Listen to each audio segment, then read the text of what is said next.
I have spent the last decade of my life immersing myself in the field of finance and money through a degree in finance, a qualification in accounting, and then a career in investment banking. And one of the most life-changing skills I have learned through it all is how to handle my own finances, recognize my bad money habits, and break free from them. So in this video, I'm going to share with you 9 of the most common bad money habits that hold people back and tips on how to break out of them. Number 1, paying yourself last. I first heard of this in the book Rich Dad, Poor Dad by Robert Kiyosaki, and it's one of the blueprints in achieving financial freedom.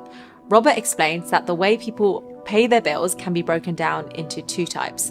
The first way is the poor people's habit, and that is through paying yourself last. So as soon as your paycheck comes in, you then pay your rent, your phone bill, your subscriptions, you fund your social plans, and then you'll save whatever's left over, if there is even any money left to save. The second method he talks about is the rich people's habit, and they do the complete opposite. They pay themselves first, and that is what you want to do. Take 10% minimum and put that into your savings account the minute you get paid. Treat it like paying a bill. This is so important, and by doing this, you're guaranteeing that that money will be saved and won't just slip through your fingers through spending. A lot of people are probably thinking, there is no way I can do this. I live paycheck to paycheck. But the surprising thing is when you take that 10% and put it away, your mind will think of ways and structure your spending and structure your finances to last for the whole month, and you won't even realize that you're saving in the background. People don't realize how much they're spending on paying the bills, buying something new, going on that weekend away, and then they save whatever's left, but that is the backwards mentality. The key is to pay yourself first instead of making other people richer by buying their things before you pay yourself. The second bad money habit is getting comfortable with bad debt. It seems that debt these days is actually the norm. People are using debt to buy the smallest of things, to buy presents, to buy clothes. I have a straight rule, that is, unless I can afford to pay for that thing outright in cash, I shouldn't be buying it with any form of debt. Remember, credit card companies want you to be bad with your finances because that's how they make money from this. The average credit card interest rate is 22%, which cancels all kind of benefits and rewards these credit card companies are providing if you're not able to pay them off in time. It is not having a stockpile. This ties into point number 1, which is about paying yourself first. And essentially, it's saving enough so that you have a buffer behind you of about 3 to 6 months. This is super important, and it will give you peace of mind just by having this buffer kept to one side and available to tap into if you need it. You free up that mental energy to designate to more important things. So how do you gather this 6 months of buffer? It's through that paying yourself first. Start putting that 10% away, and once you have your stockpile, then you can start using the additional money you save to building into your investment fund and looking at investments. Number 4 is not knowing your income or expenses properly. Until you know what your starting point is, how do you know where you want to be? There's something called lifestyle inflation, and that is your spending will rise as your income rises. The more money you make, the more you spend. And it's a cycle. Make more money, buy a bigger house, buy a nicer car, spend more, make more.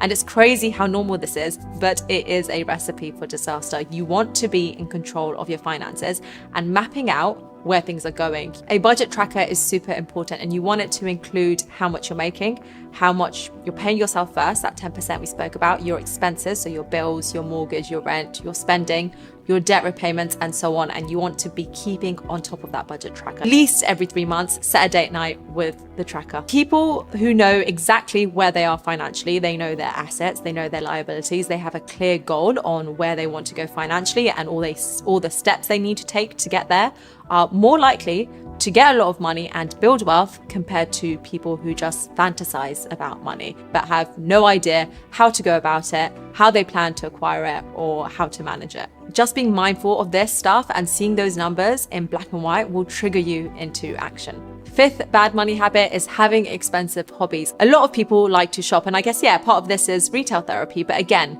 marketing, social media, and these multi-billion-pound organizations love to tell us how much we need to spend our money and spend our cash instead of keeping and investing it. Next up, we have focusing purely on saving. If you want to improve your financial position, you can firstly save more of your existing income, or you can make more money and create more income streams. And the ideal combination is a mixture of both. You can't build wealth if you're making more money and spending it all, but you also can't if you're just focusing on the saving side, because there is a cap to how much you can save. Using those cashback sites will only get you so far. So to truly build wealth, you have to think of both sides of the equation, both how you will save a larger percentage of your income, but also how you will make more money. Saving money side has a cap.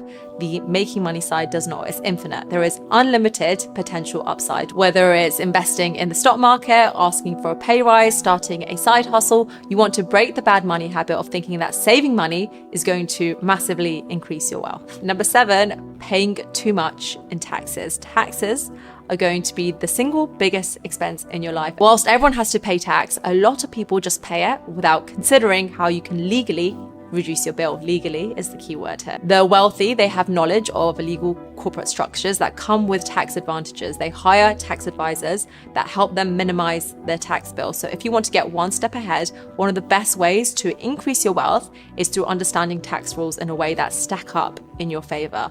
For example, investing through an ISA or a Roth IRA, which is an investment account that shelters your dividend and profit from taxes, or operating under a business instead of an individual if you're a solopreneur. All of this stuff is absolutely legal. And if you are someone who disagrees with this and prefers to pay more taxes, regardless of whether or not you can reduce it legally, then it doesn't hurt to understand the tax rules and reduce that tax bill so that you can instead use the money to give back to things that directly align with your values instead of letting someone else decide where that money should be going. Number 8, waiting too long to invest. When you start having savings, you have that stockpile, that buffer that we spoke about. Then you want to start looking at investing that money so that your money starts working for you, and you want to diversify those investments so you can weather different situations that come around in life. But you want to avoid leaving that money in a bank account, because inflation is a thing, and it means that you're essentially losing money every year. So I have a mixture